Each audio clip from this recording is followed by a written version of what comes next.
Hello everyone, my name is Mansi Bhardwaj. तो previous lecture में हमने क्या किया था, फोर्स ला किया था एंड जो टाइम पीरियड था एक्सप्रेशन का वो किया था। ठीक है, आज हम करेंगे सिंपल पेंडुलम। सिंपल पेंडुलम क्या होता है? देखो, सिंपल पेंडुलम हमारा एक मोस्ट यूजफुल एग्जांपल होता है सिंपल पेंडुलम एसएचएम के अंदर। ठीक है, एसएचएम में भी क्या होता है, बॉडी ऑसिलेट करती है, सेम उसी तरीके से सिंपल पेंडुलम। देखो, एक आइडियल सिंपल पेंडुलम जो होता है, आइडियल सिंपल पेंडुलम क्या होता है, उसमें क्या होता है आइडियल सिंपल पेंडुलम में कि एक पेंडुलम जो होता है, हैवी पॉइंट मास बॉडी जो होती है, मान लिया यहाँ से कोई भी बॉडी है, कोई भी हैवी पॉइंट मास बॉडी होगी, ठीक है, जिसका मास बहुत ही ज्यादा है, इसे टाई कर रखा है, जैसे हम उसको ऐसे ऐसे रोटेट करें, ठीक है, तो वो भी एक टाइप से एसएचएम का एग्जाम्पल हो गया। इसलिए सिंपल पेंडुलम जो होता है वो एसएचएम का एग्जाम्पल, बहुत अच्छा एग्जाम्पल होता है। ठीक है, तो देखो, जो आइडियल सिंपल पेंडुलम होता है उसको हम कंसिस्ट नहीं कर सकते प्रैक्टिकली, उसको हम, क्योंकि हमें इस सिंपल पेंडुलम के अंदर पॉइंट मास चाहिए होता है, और पॉइंट मास हमारे पास ऐसा होता नहीं जो कि हैवी, क्योंकि इसमें ये कंडीशन है क्योंकि हैवी मास होना चाहिए और पॉइंट मास होना चाहिए। अगर मान लिया हम पॉइंट मास ले तो वो हैवी नहीं होगा। तो मान लिया यहाँ पे जो है आइडियल पेंडुलम हम प्रैक्टिकली नहीं बना सकते, तो हमें क्या करना पड़ता है, जैसे हम प्रैक्टिकल करते हैं ना, तो हम सिंपल पेंडुलम क्या करते हैं कि एक, जैसे ये मान लिया हमने, जैसे धागा होता है ना, देखो बहुत बार लैब में भी मिलता है, जैसे धागा होता है उसे छोटा सा बॉब बांध देते हैं। ठीक है, वो भी एक टाइप से सिंपल पेंडुलम का काम करता है। वो जो बॉब होता है ना, छोटा सा जो लोहे का बॉब होता है, वो इससे बांध देते हैं, तो वो एक सिंपल पेंडुलम का काम करता है। जैसे हम थोड़ा सा उसको डिस्प्लेस करेंगे तो ये इस तरफ जाएगा, है ना, थोड़ा सा इस तरफ जाएगा, क्योंकि सिंपल ओसिलेट करेगा एसएचएम में टू एंड फ्रो की पोजिशन में। एसएचएम यही तो होता है, टू एंड फ्रो में मोशन करे। ठीक है, तो देखो, जैसे हमने बॉब बांध दिया तो हम इसका क्या निकालेंगे, इसका एक्सप्रेशन कर लेते हैं टाइम पीरियड का, सिंपल पेंडुलम के टाइम पीरियड का। देखो, जैसे हमने मान लिया यहाँ से कोई बॉब है, ठीक है, ये बांध दिया हमने इससे, जैसे ये धागे का है, ठीक है, जैसे हमारे एक्सपेरिमेंट में होता है ना कई बार, जैसे ये कर दिया। अब क्या होगा, जैसे यहाँ पे मान लिया पॉइंट ओ मान लिया, यहाँ पे पॉइंट पी मान लेते हैं, ठीक है, यहाँ पे पॉइंट क्यू मान लेते हैं। ठीक है, इस पॉइंट को हम क्या मान लेते हैं, इक्विलिब्रियम पोजीशन, क्योंकि यहाँ पे हमारा जो बॉब है वो रेस्ट में है, ना तो इस तरफ जा रहा ना इस तरफ जा रहा। ठीक है, ये हमारी इक्विलिब्रियम पोजीशन मान ली। अब देखो, यहाँ पे वो बॉब आने के बाद इसका कुछ फोर्स, देखो इसको हम यहाँ से ऐसे मीट कर देते हैं एक बार, इस तरीके से यहाँ से इसको मिला देते हैं। देखो, यहाँ पे आने के बाद बॉब क्या करेगा, इसको सीधी लाइन देखो ऐसे बना देते हैं, ये कर दिया। अब देखो, यहाँ पे आने के बाद बॉब का कुछ वेट होगा जो नीचे की ओर एक्ट कर रहा होगा, दैट इज mg। ठीक है, इसको हम थीटा मान लेते हैं because this is also theta. ये हो गया। अब ये mg हो गया, इसको हम दो कंपोनेंट में मान लेते हैं, इसका ये वाला जो हॉरिजॉन्टल है ये मान लेते हैं mg cos थीटा, एंड इसके परपेंडिकुलर जो है इसको mg साइन थीटा। mg को हमने दो पार्ट्स में डिवाइड कर दिया, एक तो हुआ mg कोस थीटा और एक आ गया mg साइन थीटा। समझ आया कैसे आया? अब देखो, क्योंकि यहाँ पे बॉब आ गया तो इस पे कोई ऐसा फोर्स एक्ट कर रहा होता है कि इस बॉब को नीचे नहीं गिरने देता। ठीक है, यहाँ पे आने के बाद तो वो कौन सा फोर्स होगा, टेंशन। ठीक है, क्योंकि इस ग्रेविटी के अगेंस्ट तो हमेशा टेंशन ही एक्ट करता होता है ना, तो यहाँ पे क्योंकि वेट नीचे क्यों आ रहा है, ग्रेविटी। ठीक है, अब टेंशन इसके ऑपोजिट एक्ट कर रहा है। समझ आया? तो देखो, अब इसका एक्सप्रेशन निकालते हैं टाइम पीरियड के लिए। Expression for time period. देखो, सिंपल पेंडुलम का टाइम पीरियड क्या होता है, बहुत बार जो है क्वेश्चंस में पूछा जाता है। ठीक है, जो हमारे कंपेटिटिव एग्जाम्स होते हैं। अब देखो, मान लिया हम सारी चीज कंसिडर करेंगे, let M is the mass of the bob, जो हमने लटका रखा है, मास ऑफ बॉब, क्योंकि हमें आइडियल पेंडुलम बना नहीं पाए थे ना, इसलिए हमने एक स्पिन जो ये था ना, धागे से हमने बॉब को लटकाया हुआ था। तो स्मॉल एम हमने क्या मान लिया, मास ऑफ द बॉब। ठीक है, स्मॉल एल हमने क्या मान लिया, length of the simple pendulum, length of simple pendulum. ठीक है, इस ओपी को हम मान लेते हैं एक्स, क्योंकि मान लिया हमने थोड़ा सा डिस्प्लेस किया तो ये ओपी आ गई हमारी, इसको एक्स मान लेते हैं। समझ आए? अब देखो, जब हमने ये यहाँ से कहानी शुरू हुई, अब देखो जब हम बॉब को थोड़ा सा क्या करेंगे, डिस्प्लेस कर देंगे पॉइंट पोजीशन पी तक। देखो, यहाँ तक हमने इस पॉइंट पी तक डिस्प्लेस कर दिया इस बॉब को, तो क्या होगा, जब हमने इसको डिस्प्लेस किया पॉइंट पी तक, ये जो स्मॉल एंगल बना, स्मॉल एंगल थीटा। ठीक है, ठीक है, ये स्मॉल एंगल थीटा हो गया, ये हो गया। अब देखो, अब यहाँ पे जो पॉइंट पी पे जब थोड़ा सा डिस्प्लेस किया, इस पे देखो कौन कौन से फोर्स एक्ट कर रहे होंगे इस पॉइंट पी पर। देखो, पहला तो कौन सा करेगा, weight mg of bob, sorry, mg of bob, यानी जो वर्टिकली एक्ट कर रहा है इस तरीके से।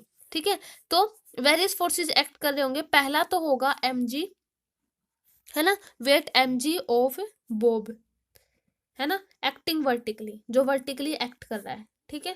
देखो ये हो गया, पहला तो फोर्स एक्ट कर रहा है ये, सेकंड कौन सा फोर्स एक्ट कर रहा है, एक तो वेट mg हो गया, और सेकंड कौन सा कर रहा है, हमारा टेंशन T, है ना, टेंशन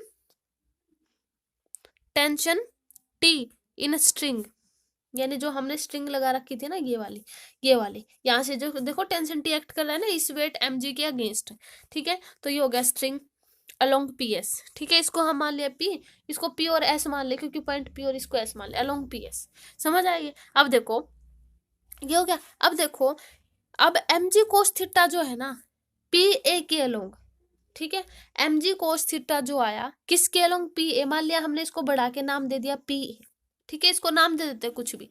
इस PA के अलोंग जो mg कोस थीटा है वो ऑपोजिट है टेंशन T के, समझ आइए कैसे आया। तो इसको हम ऐसे भी लिख सकते हैं कि T minus mg cos theta, क्योंकि ये ऑपोजिट है, इज इक्वल टू 0, तो इसको हम ऐसे लिख सकते हैं हमारा टेंशन किसके इक्वल आया, mg कोस थीटा के। ऑफ कोर्स लिख सकते हैं क्योंकि टेंशन इसके ऑपोजिट एक्ट कर रहा है, समझ आइए। अब mg साइन थीटा है वो किसके अलोंग, मान लिया इसको हम, इस पॉइंट को हम B मान लेते हैं, ये mg sine theta along PB के अलोंग एक्ट कर रहा है, ठीक है। तो ये हो गया, अब mg देखो लिख देते हैं, mg sine theta along PB, mg cos theta था PA के अलोंग, और mg साइन थीटा था PB के अलोंग, ठीक है। तो यहाँ से ही हो गया। अब देखो फोर्स जो हुआ mg साइन थीटा के अलोंग वो क्या करेगा, यहाँ से देखो जैसे ये ऐसे आएगा, ये एक टाइप से रिस्टोरिंग फोर्स की तरह एक्ट करेगा। ऐसा क्यों, क्योंकि देखो हमने देखा था सिंपल हार्मोनिक मोशन के अंदर, जब हम किसी बॉडी को, मान लिया ये है, इसको थोड़ा सा डिस्प्लेस कर दें तो हमेशा जो फोर्स है मीन पोजिशन की ओर लगता है, समझ आया था कैसे आया था, कि ये मेन पोजीशन की ओर एक्ट कर रहा था हमेशा फोर्स, ठीक है। अब क्योंकि बॉडी हमारी मोशन में है तो हम इसको क्या मानेंगे, क्योंकि हमने बॉब मान रखा है, ठीक है, तो हम क्या मानेंगे, जो फोर्स है mg साइन थीटा वो एक रिस्टोरिंग टॉर्क एक्ट करेगा, है ना, यहाँ पे रिस्टोरिंग टॉर्क एक्ट करेगा ये, ठीक है, जो कि बॉब को अपने उसी पोजीशन में लाने की कोशिश करेगा, ठीक है। तो रिस्टोरिंग टॉर्क देखो, रिस्टोरिंग टॉर्क क्या हो जाएगा, tau is equal to minus mg, और हमारे जो पूरे इसकी ये जो हमने सिंपल पेंडुलम लिया है इसकी लेंथ कितनी थी L, तो mg सॉरी साइन थीटा आएगा, mg sine theta into L, क्योंकि मान लिया हमने, क्योंकि इसके अलोंग अगर हम निकाले तो पूरे हमारे सिंपल पेंडुलम की तो लेंथ L है, तो पूरे से ही करना पड़ेगा, तो हमारा पूरा टो किसके इक्वल हो जाएगा, minus mg L sine theta, ठीक है, इंटू L। तो यहाँ से किसके इक्वल आ जाएगा, माइनस का mg L sine theta, clear हुआ यहाँ से, ठीक है। इसको हम नाम दे देते हैं, मान लिया इक्वेशन फर्स्ट, ठीक है, और ये जो हमारी इसको इक्वेशन सेकंड दे देते हैं, ये हमारा फर्स्ट मान लेते हैं, mg cos theta T is equal to, ठीक है, ये दो इक्वेशन होगी हमारी, ठीक है। और यहाँ से नेगेटिव साइन हमें क्या बता रहा है कि ये जो थीटा है रिड्यूस कर रहा है थीटा को, जैसे मान लिया ये जहां से ये मतलब ये नेगेटिव साइन मतलब तो यही हुआ ना कि थीटा को इसको रिड्यूस करता जा रहा है ये, है ना, मतलब नेगेटिव का तो ये होता है। अब देखो यहाँ से नेगेटिव साइन आ गया, अब मान लिया अगर थीटा को हम और भी स्मॉल कर दें, थीटा को बिल्कुल स्मॉल कर दें, इसको हम ऐसे भी मान सकते हैं, जो हमारा ये एक्सपेंशन होता है ना साइन थीटा का expansion is equal to theta minus theta की 3/3 का फैक्टोरियल प्लस थीटा की 5/5 का फैक्टोरियल, ऐसे भी कर सकते हैं, और ऐसे भी कर सकते हैं कि हमारा साइन थीटा जैसे ही स्मॉल होता जाएगा तो हम क्या मान लेते हैं, लगभग साइन थीटा को नियरली इक्वल थीटा ही रख देते हैं, है ना, ऐसे भी मान सकते हैं। तो हम क्या करेंगे, यहाँ से टो इज इक्वल टू हमारा ये आया था ना माइनस का mg L साइन थीटा था, sine theta nearly equal theta, तो हम इसको थीटा मान लेते हैं, ठीक है, ये हो गया, समझ आ गया कैसे। अब रिप्लेसिंग साइन थीटा को थीटा से रिप्लेस कर दिया, ठीक है, यहाँ से देखो हो गया ये। अब देखो इस इक्वेशन से हमें क्या पता चला कि जो हमारा टो है वो डायरेक्टली प्रोपोर्शनल है किसके, थीटा के, देखो यहाँ से डायरेक्टली प्रोपोर्शनल हुआ थीटा के। अब मान लिया यहाँ से हम ऐसे भी मान सकते हैं tau is equal to minus k theta, कि के को हम क्या मान ले, mgl, क्योंकि इसका डायरेक्टली ये हो गया डायरेक्टली प्रोपोर्शनलिटी का साइन हटाया, तो यहाँ से mgl हम लिख सकते हैं। तो यहाँ से जो माइनस के है वो किस के इक्वल आ जाएगा, mgl हम मान सकते हैं, क्योंकि हमने क्या किया, डायरेक्टली प्रोपोर्शनल है थीटा के, उस प्रोपोर्शनलिटी का साइन हटाया, हमने के लिखा, और इस इक्वेशन से हमें पता है के हमारा क्या है, माइनस का mgl theta, that is a spring factor. के हमारा क्या होता है, स्प्रिंग फैक्टर, है ना, ये होता है हमारा स्प्रिंग फैक्टर के। अब देखो नेक्स्ट, देखो यहाँ तक हो गया था कि tau is equal to minus का mgl थीटा आया था और k is equal to mgl आ गया था, that is k is equal to हमारा स्प्रिंग फैक्टर आ गया था। अब देखो स्प्रिंग फैक्टर, अब देखो हमें क्या पता चला यहाँ से, ये हो गया। अब देखो हमें पता है कि इनर्शिया फैक्टर भी हमें निकालना है क्योंकि हमें टाइम पीरियड चाहिए। अब टाइम पीरियड जो हमने प्रीवियस लेक्चर में निकाला था √m/k, है ना, तो वो चीज हमें निकालनी, तो हमें इसके साथ में क्या निकालना है, इसका इनर्शिया फैक्टर निकालना है। तो इनर्शिया फैक्टर हमारा क्या होता है, moment of inertia of Bob, ठीक है, यानी मोमेंट ऑफ इनर्शिया क्या होता है हमारा mr², और लेंथ हमारी जो रेडियस है उसको हमने जो सिंपल पेंडुलम की लेंथ मान रखा है that is l।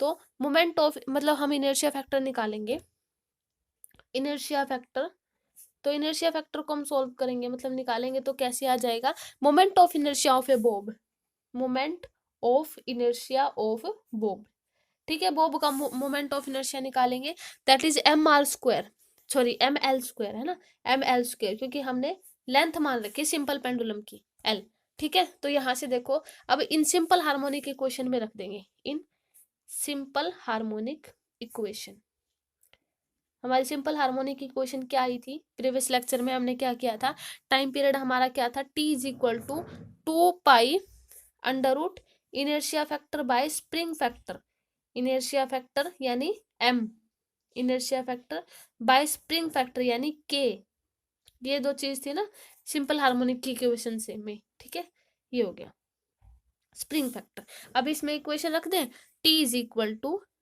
2 under root inertia factor हमारा क्या है ml², ml² और स्प्रिंग फैक्टर किसके इक्वल आया था, दैट इज mgl, तो mgl, ठीक है, m से m कैंसिल, एक l से एक l कैंसिल, यानी √2 अंडर रूट l/g, ये बना, ये इक्वेशन बनी √l/g, और यही हमें टाइम पीरियड हमें चाहिए था सिंपल पेंडुलम का। अब देखो यहाँ से क्या पता चला, है ना, कि ये क्या है, जो हमारा टाइम पीरियड है ये मास ऑफ द बॉब पे भी डिपेंड नहीं कर रहा, चाहे कितना ही हैवी मास हो तो हमारा टाइम पीरियड ऑलवेज ऐसा रहेगा, ना तो हमारा मतलब मास पे डिपेंड कर रहा है जो हमारा बॉब है उसके मास पर, और ना ही टाइम पीरियड किस पे डिपेंड कर रहा है, length of the, sorry length पे तो डिपेंड कर ही रहा है, देखो ये रहा लेंथ, लेंथ पे तो हमारा टाइम पीरियड डायरेक्टली डिपेंड कर रहा है, देखो t is equal to 2 under root l/g, तो हमारा जो टाइम पीरियड था वो मास ऑफ द बॉब पे डिपेंड नहीं कर रहा लेकिन लेंथ पे डायरेक्टली डिपेंड कर रहा है, ठीक है। तो यहाँ से ये आ जाएगा, क्या इसको हम ऐसे भी लिख सकते हैं, t is directly proportional to under root l, ठीक है, ये आ गया, क्लियर हो गया।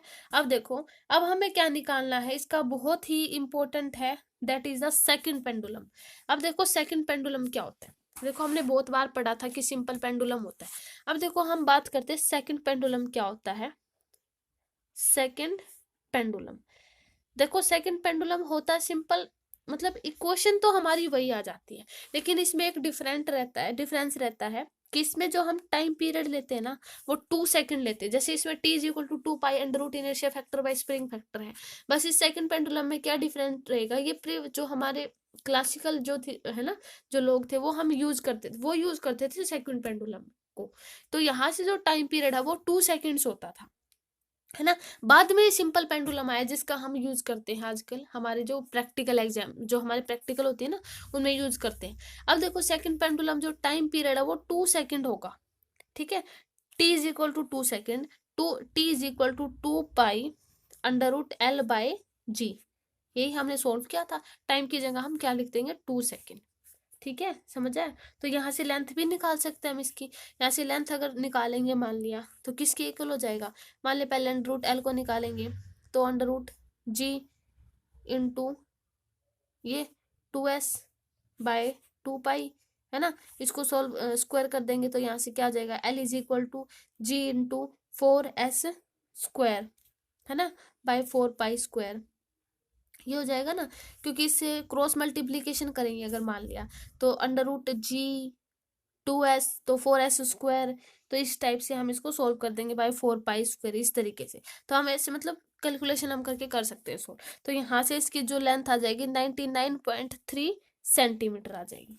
ठीक है। तो जो हमारी लेंथ होती है ना सेकंड पेंडुलम की वो 99.3 होती है, और जो लेंथ ऑफ जो सेकंड पेंडुलम वो चेंज होती है किसके साथ, जब acceleration due to gravity change होती है, देखो ऐसे ना ये चेंज हो रही है ना, क्योंकि देखो एक्सेलरेशन, देखो हमारा जो टाइम पीरियड हम ऐसे नहीं कह सकते कि वो सिर्फ और सिर्फ लेंथ पे डिपेंड कर रहा है, वो एक्सेलरेशन ड्यू टू ग्रेविटी पर भी डिपेंड करेगा, अगर हमारी ग्रेविटी चेंज हो रही होगी ना तो भी अगर ग्रेविटी चेंज हो रही है इसका मतलब लेंथ भी चेंज हो रहा है, लेंथ चेंज हो रहा है इसका मतलब टाइम पीरियड भी चेंज होगा। तो सिर्फ और सिर्फ लेंथ पे डिपेंड नहीं करेगा, ये ग्रेविटी पर भी डिपेंड करेगा। ठीक है, तो सेकंड पेंडुलम ये होता है।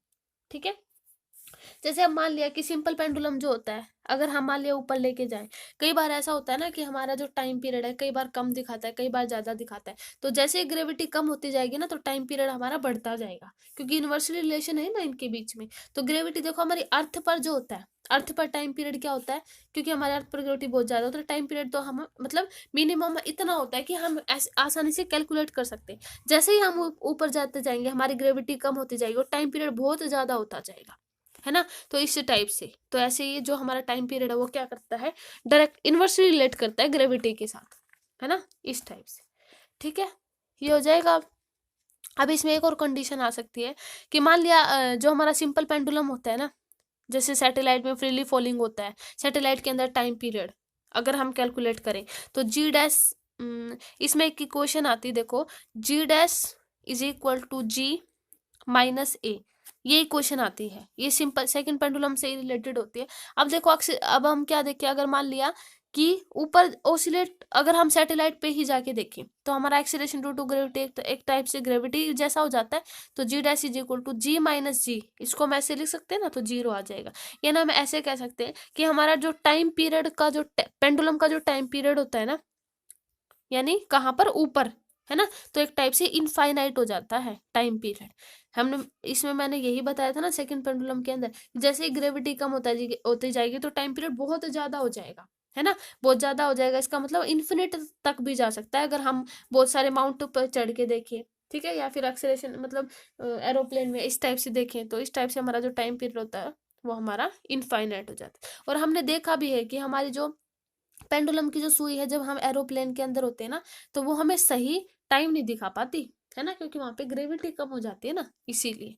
तो ये कुछ इसकी वो है, ठीक है, एप्लीकेशंस। ये हमारा था second time period, sorry second pendulum का टाइम पीरियड। ओके, अब देखो हम देखेंगे कि ऑसिलेशंस की जो मतलब लिक्विड के अंदर, मान लिया यूट्यूब के अंदर हमने कोई लिक्विड डाल रखा है और उसकी ऑसिलेशंस हमें फाइंड आउट करनी है। ठीक है, अब देखो जैसे हम मान लेते हैं हमने यू शेप में कोई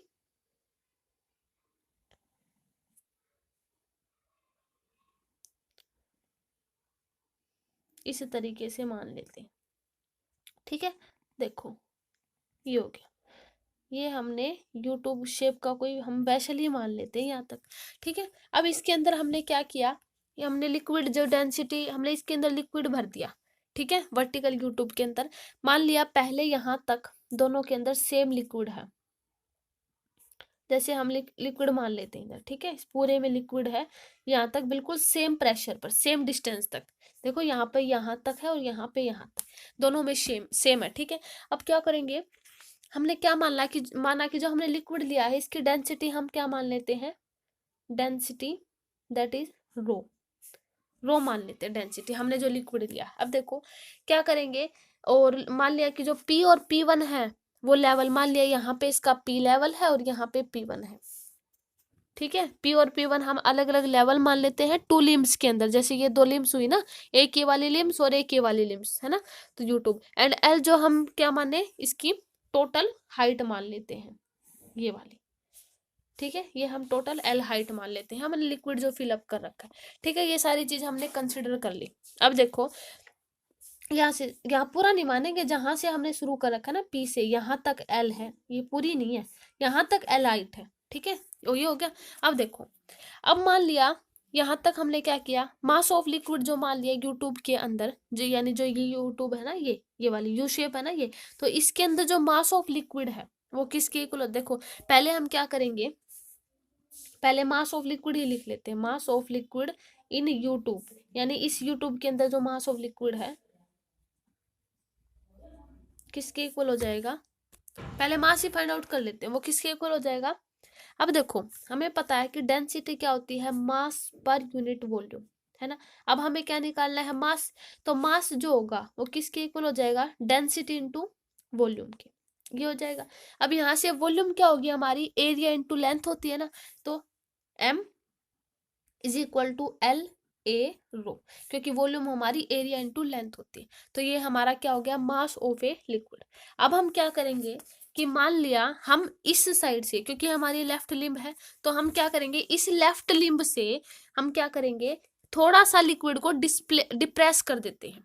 डिप्रेस मतलब थोड़ा सा दबा देते हैं। जैसे ही हम इसको डिप्रेस करेंगे इस टाइप से लेफ्ट लिम्ब से, तो क्या होगा, पी से क्यू, मान लिया ये क्यू पॉइंट आ गया, यहां तक हमने इसको डिप्रेस कर दिया, सॉरी, पी से क्यू तक, और इसको हम वाई पॉइंट मान लेते, मतलब वाई डिस्टेंस मान लेते कि इतना हमने इसको डिप्रेस कर दिया, ठीक है, स्मॉल डिस्टेंस वाई। अब क्या होगा, कर दिया गया हमने, इस साइड से तो हमारा डिप्रेस होना शुरू हो जाएगा और इस टाइप से हमारा लिक्विड ऊपर चढ़ना शुरू हो जाएगा, और मान लिया वो लिक्विड P1 से Q1 गया ऊपर की ओर।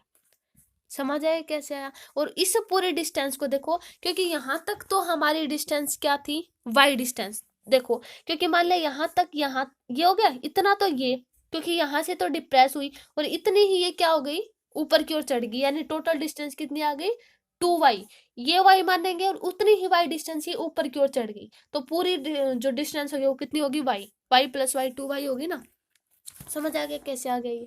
अब देखो यहाँ से हो गया, और P1 Q1 भी हमारे क्या थी, y ही थी, और y 2y, तो पूरी डिस्टेंस किसके इक्वल आ गई है, 2y की। और ये पूरी डिस्टेंस कहाँ तक मानेंगे हम, पता है, मान लिया ये जो डिस्टेंस है यहाँ तक आएगी ना, ये पूरी डिस्टेंस मानेंगे हम 2y, ये पूरी डिस्टेंस होगी 2y, क्योंकि यहाँ तक इस लेवल को देखेंगे और उतना ही लेवल ये ऊपर गया, तो y प्लस y, तो कितना आ जाएगा, 2y। ठीक है, समझ आ गया। अब पहले लिखेंगे हम the difference of level of liquid, of levels of liquid, क्योंकि लिक्विड के लेवल की डिफरेंस भी तो देखना पड़ेगा ना कितना आया, दैट इज किसके इक्वल आया, क्यू, है ना, क्यू से Q1, क्यू से Q1, ये क्यू पॉइंट था ना, क्यू से Q1 is equal to 2y। समझ आ गया, ये पूरी डिस्टेंस आ गई। अब हम क्या करेंगे, जो वेट ऑफ लिक्विड कॉलम है, ठीक है, जिसकी लेंथ कितनी है 2y, इसको, क्योंकि इसके अंदर एक रिस्टोरिंग फोर्स भी एक्ट कर रहा होगा हमेशा, क्योंकि हम एसएचएम ही मतलब एक टाइप से ऑसिलेशन ही देख रहे हैं, तो यूट्यूब के इसके अंदर भी हमने लिक्विड के अंदर भी वो सारी चीजें माननी पड़ेंगी जो हम ऐसे मानते थे हमारे, ठीक है।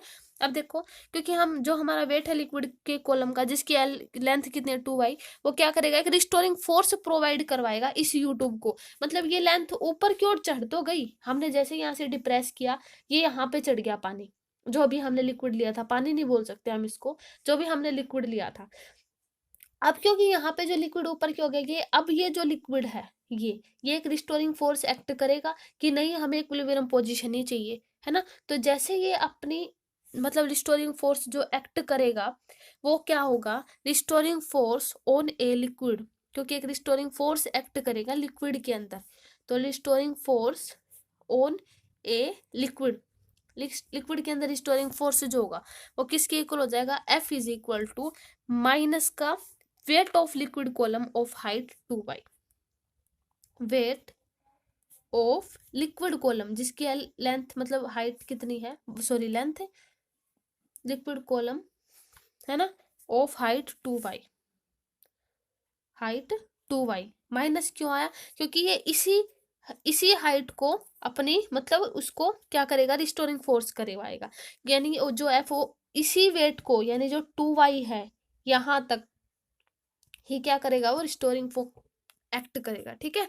तो रिस्टोरिंग फोर्स किसके इक्वल हो जाएगा, F is equal to minus का weight of a liquid column of height 2y, क्योंकि देखो यहां तक ही है ना, इस टाइप से रिस्टोरिंग फोर्स, इतना ही रिस्टोरिंग फोर्स एक्ट करेगा, ठीक है। तो हम इसको ऐसे लिख सकते हैं, F is equal to weight of liquid column, weight किसके इक्वल होता है, mg के इक्वल, है ना, mg, ये हो जाएगा वेट माइनस mg हो जाएगा ना, क्योंकि रिस्टोरिंग फोर्स है, रिस्टोरिंग फोर्स हमेशा ऑलवेज ऑपोजिट डायरेक्शन में लगता है, तो weight F is equal to, अब mg जो है, mg m हमारा क्या आया था यहाँ से, mass of a liquid L A रो, यहाँ से तो ये आया था, लेकिन यहाँ पे हम L नहीं ले सकते सिंपल, क्योंकि यहाँ से हम क्या लेंगे, वहां पे हमने क्या लिया था, L A रो हमने ले लिया था सिंपल, लेकिन यहाँ पे मास अलग एक्ट करेगा, देखो क्योंकि वेट एक्ट कर रहा है, देखो मास जो होता है किसके इक्वल होता है, area into sorry volume into density के इक्वल होता है, तो वॉल्यूम हमारी किसके इक्वल हो जाएगी, एरिया इंटू लेंथ, एरिया और लेंथ अब की बार y ना लेके हम क्या लेंगे 2y, है ना, क्योंकि लेंथ तो यही है, ठीक है। तो area into length into rho into g, तो ये आ जाएगा माइनस का 2a रो जी और बाहर आ जाएगा y, यहाँ से नेगेटिव साइन रहेगा ना, ठीक है। ये हो गया, क्लियर हो गया यहाँ से।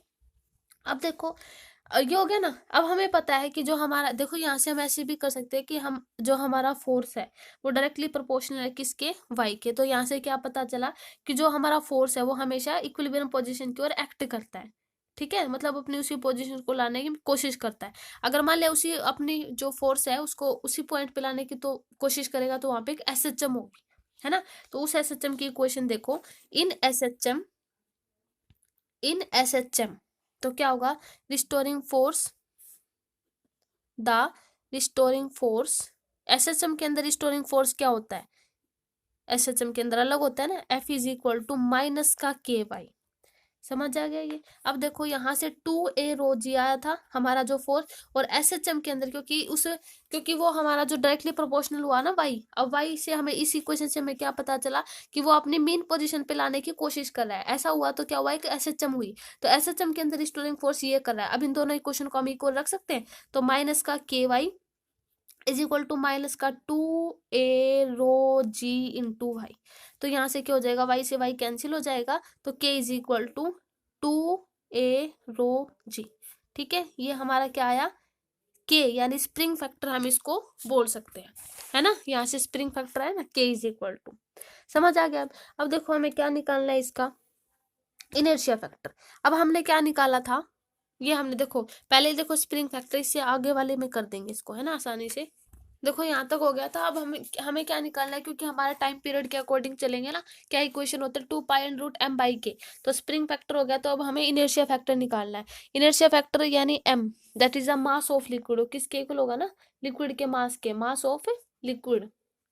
तो यहाँ से क्या हो जाएगा, ये हो जाएगा मास ऑफ लिक्विड। तो m is equal to LA rho, ये हमने उसमें निकाला था ना, ये mass of liquid LA rho. तो time period, periodic time period किसके इक्वल हो जाएगा, 2 pi under root inertia factor by spring factor, inertia factor by spring factor, ये हो जाएगा, है ना। तो हम इसमें इक्वेशन रख सकते हैं अब हमारी, that is 2 pi is equal to, sorry under root is equal to नहीं ना, यहाँ पे रखेंगे। इनर्शिया फैक्टर हमारा क्या आया था, that is LA rho, LA rho. और हमारा जो ये जो स्प्रिंग फैक्टर आया था किसके इक्वल आया था, 2a रो जी। अब देखो a रो से a रो कैंसिल, तो L/2g बचा ना, ये हो जाएगा। तो किसके इक्वल आया, 2 पाई अंडर रूट L/2g, ठीक है, ये हो जाएगा अंडर रूट L/2g। अब फ्रीक्वेंसी अगर निकालेंगे तो 1/टाइम पीरियड होता है, फ्रीक्वेंसी तो हम इजीली निकाल सकते हैं ना। तो 1/2 पाई अंडर रूट 2g/L, ठीक है, ये ऊपर की ओर चला जाएगा। तो यहाँ से हमें क्या पता चला कि जो पीरियोडिक टाइम पीरियड है वो डिपेंड नहीं करा किस पे, area of cross section of YouTube. चाहे हम यूट्यूब, जो हमने यूट्यूब ऐसे ली थी ना, इसको हम चौड़ी भी लिख सकते हैं या थोड़ी सी थिन भी ले सकते हैं। इसीलिए हमारी जो है वो मतलब यूट्यूब है उसके एरिया ऑफ क्रॉस सेक्शन पर डिपेंड नहीं कर रहा, ठीक है। और वो किस पे डिपेंड कर रहा है, सिर्फ लेंथ ऑफ लिक्विड कॉलम पे और जो ग्रेविटी है उसके ऊपर, ठीक है। तो हमारे जो यूट्यूब के अंदर ऑसिलेशन है वो कुछ इसी तरीके से होते हैं, ठीक है। तो यानी देखो हमारा जो टाइम पीरियड होता है वो बहुत सारे फैक्टर्स में होता है, लेकिन हम करवाएंगे सिर्फ इम्पोर्टेंट। तो यूट्यूब के अंदर, जैसे यूट्यूब के अंदर करवा दिया, सिंपल पेंडुलम करवा दिया, सेकंड पेंडुलम करवा दिया, ये हमारे कुछ इंपॉर्टेंट टॉपिक थे, ठीक है। तो नेक्स्ट लेक्चर में हम करवाएंगे कि हमारा जो क्या होता है, मतलब लोडेड स्प्रिंग के अंदर ऑसिलेशन किस तरीके से होती है ना, और मतलब जब हमारे लोडेड स्प्रिंग पैरेलल में हो, ठीक है, सीरीज कॉम्बिनेशन में हो। तो नेक्स्ट लेक्चर में हम ये करेंगे। तो आज के वीडियो में इतना ही, ओके, थैंक यू।